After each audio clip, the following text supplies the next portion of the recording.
What's up, everyone? Crypto Henry here. And did you know that you can get money without selling your favorite JPEG? Yes, that's true. So imagine you have a board ape, you have like some cute NFTs, and you don't want to sell them, but you need some cash to pay the bills, right? Everyone needs some cash to pay the bills, and you believe in the future of your JPEG NFT. Well, with the new DeFi developments, you can get a loan against that NFT. In traditional DeFi like Aave and Compound, by the way, you can check this video here or here, I never know which size, but on Aave and Compound, you can borrow money by providing a collateral that is like a cryptocurrency, like Bitcoin, Ethereum, Cardano, whatever is the crypto asset that you have. And this is great because if you believe, for example, in the future of Ethereum and you don't want to sell your Ether, you can simply provide that Ether as a collateral and get a loan in stablecoin. And by the way, there is also this very cool DeFi lending platform called Alchemix. I also made a video about it. You can check it up here. And Alchemix is a lending platform where you don't need to repay the loan. The loans are self-repaid. Okay, anyway, I digress. This video is not supposed to be about normal DeFi protocols. In this case, I'm going to talk about NFT DeFi protocols where you can lend money against your NFTs. So there are two main DeFi NFT lending platforms. One of them is peer-to-peer lending, like NFTfi, and the other is peer-to-pool lending. And this is the case for BendDAO, for example. Okay, but what are the main differences and which one should you choose? Should you choose an NFTfi where you have peer-to-peer lending or BendDAO where you have peer-to-pool lending? Oh, okay. The main difference is, and let me switch here, the main differences is that on NFTfi, you provide a loan, you lend money directly to a specific person that is posting a specific NFT as a collateral. And if that person defaults, if that person doesn't repay the loan, you get this NFT for yourself, if you are the lender, of course. If you are the borrower, you will provide your NFT as a collateral, and different people will offer different kinds of loan, and you accept the one with the best terms. I will show you in a minute how it works. On the other hand, BendDAO is a little bit different. BendDAO is not peer-to-peer lending, it's more peer-to-pool, meaning that basically you are not lending money to a specific individual or an NFT. Instead, you deposit into a pool, and then the people that are getting the loans, that are borrowing the money, they get the money from this pool. So the risk is better spread, the risks are also lower, and the differences are also very big. On NFTfi, if you are lending, you can lend your Ether and get an APR of like 30, 40, 50% depending on the conditions of the loan, while on BendDAO is now paying 8.75% on ETH, which is already very good. But the main difference is that, again, BendDAO you are lending to a pool, so the risk is lower and consequently the APR is also lower. But without further ado, let's take a look at how exactly NFTfi works.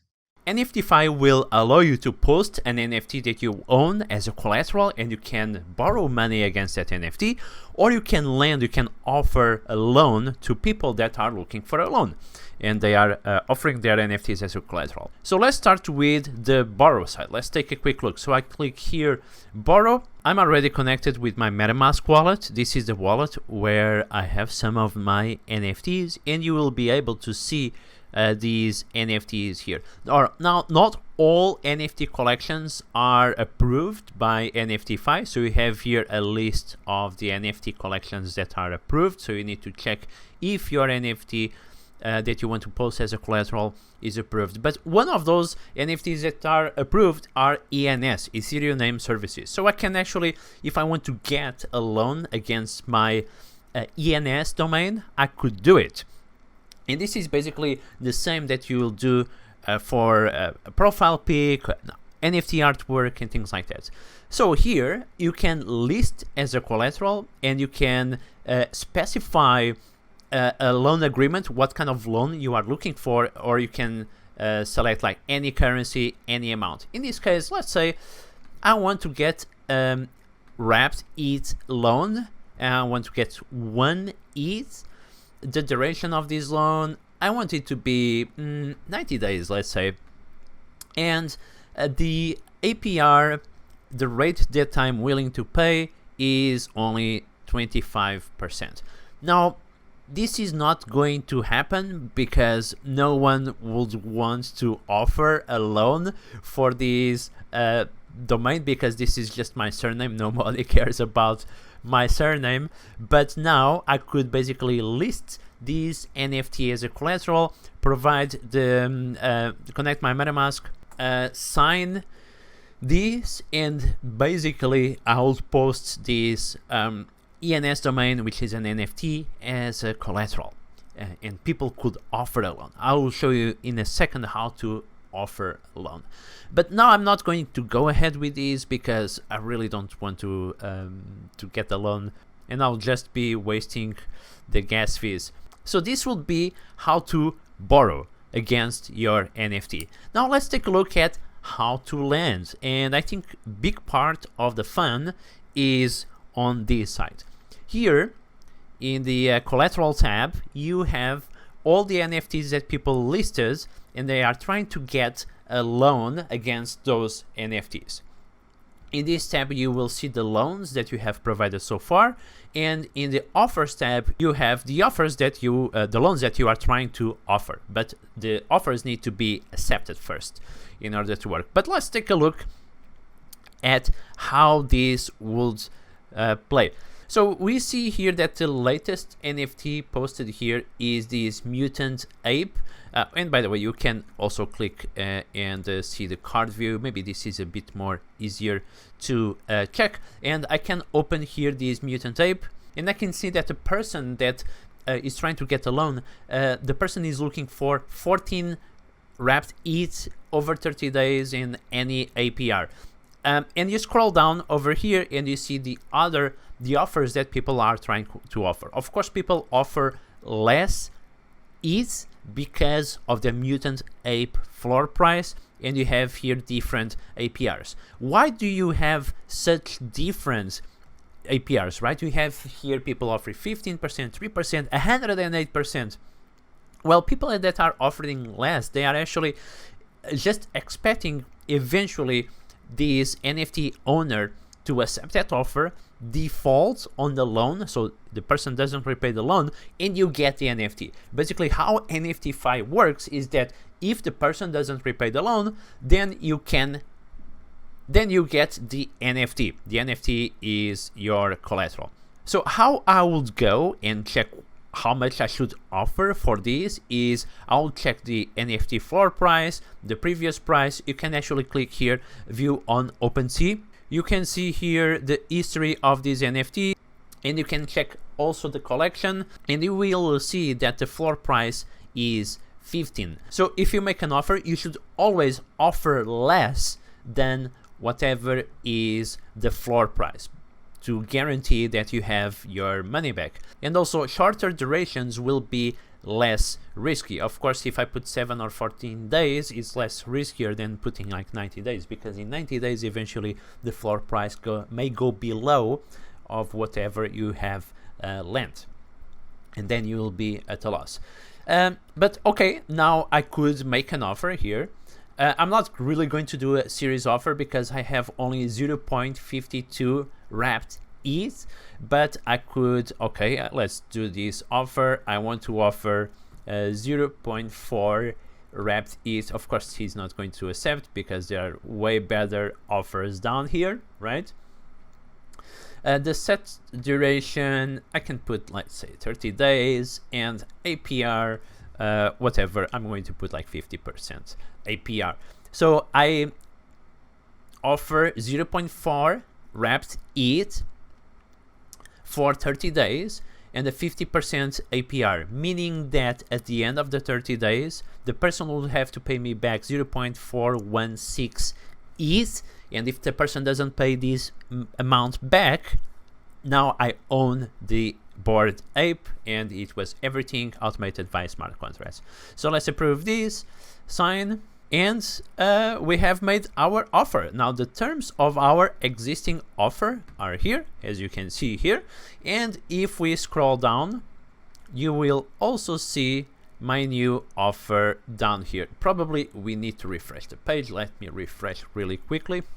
And you see here my offer, which expires in 6 days.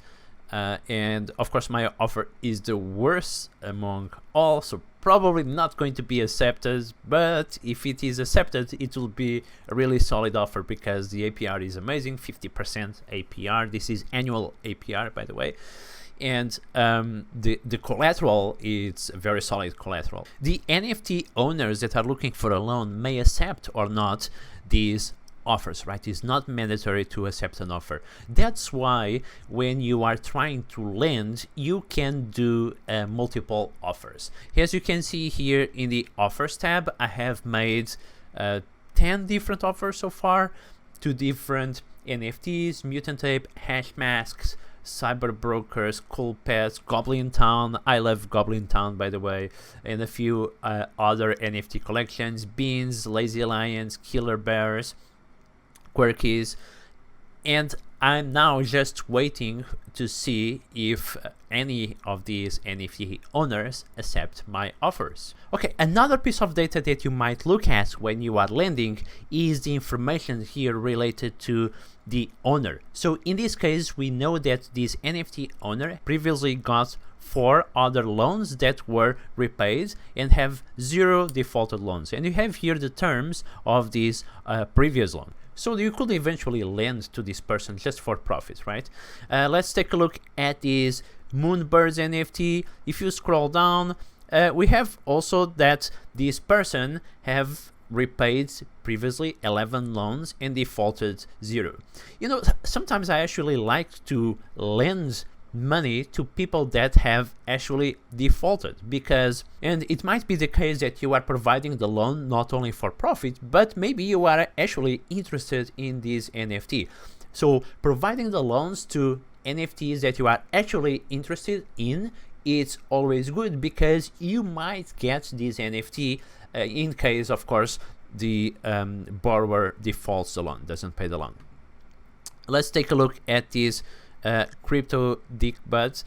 This person repaid so far 1,887 loans. So this person most likely is not going to default a loan, over 1,000 loans and never default a loan. But lending to this person against these NFTs would be like a great strategy for profit, because the person always repays and pays with an APR of like 50 something percent, 70, 80%, 69%, 90%. So this is an interesting way to make some money. Okay, finally, I also want to show you this Impossible Finance Gene Analytics dashboard. Very cool. That where they put together different NFT lending platforms. They have here NFTfi, BendDAO are the 2 biggest, of course. Then you have Drops, Pine, JPEGs, and Arcades. And I want to show you some interesting numbers here. So cumulative borrow volume, you have so far over $400 million. This is closer to $430 million cumulative borrow volume. So the market is actually growing quite a lot. Who said that the NFT market is dead, right? Also very interesting, the cumulative number of NFTs liquidated. We have a total of over 1,000 NFTs that were liquidated because the borrower failed to repay the loan. And this may be good again if you actually want to get that NFT for yourself in case you are using NFTfi. And you have here also the cumulative users by the platform, by this platform. So we have over 20,000 unique users across all these DeFi NFT lending platforms. So it seems that the future is quite bright and very interesting. I really like the use cases of borrowing money against your NFTs, because now you can use these assets. It's like you go and buy a painting, you buy a Picasso painting, and you can very easily, with a couple of clicks, get a loan against your Picasso painting. Now we can do this with NFTs, right?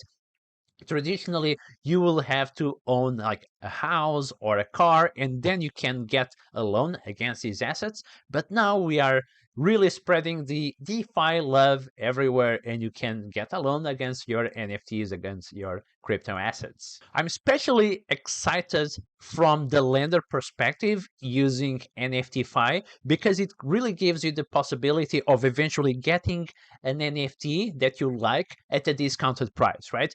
Because, actually, when I go to NFTfi and do these offers, I'm secretly praying that that person doesn't repay the loan, because if he or she doesn't repay the loan, I'll get the NFT for myself, and the value of the NFT most likely is going to be higher than whatever I lent to this person. So it's a win. So I'm really looking forward to have more people accepting my loans and actually defaulting. And once I have someone that defaults a loan and I get the NFT, I'll do an update video and I'll show you what kind of NFT did I get and at what discount. All right, guys, that's all for today. I hope you enjoyed the video. Give it a like and subscribe, and I'll see you tomorrow.